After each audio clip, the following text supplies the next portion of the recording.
ایک تاجر کی ایک ہی بیٹی تھی۔ جب وہ بوڑھا ہو گیا تو اس نے اپنی ساری جائیداد لڑکی کے حوالے کر دی۔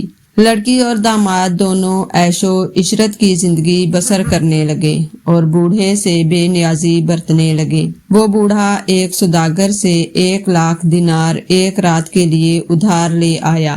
رقم کو لوہے کے صندوق میں ڈال کر بیٹی اور داماد کو بلایا اور کہا کہ میرے پاس دیناروں کے 10 صندوق موجود ہیں، انہیں ہر صندوق کھول کر دیا۔ میری وفات کے بعد ایک صندوق راہ خدا میں دے کر باقی تم رکھ لینا۔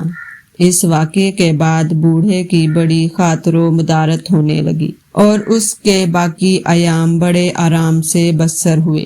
جب اس کی وفات کے بعد وہ صندوق کھولے گئے تو سب میں پتھر بھرے ہوئے تھے اور اوپر یہ تحریر رکھی تھی: ان پتھروں سے اس احمق کا سر توڑ دو جو وفات سے پہلے اپنی اولاد کو اپنی جائیداد کا مالک بنا دے۔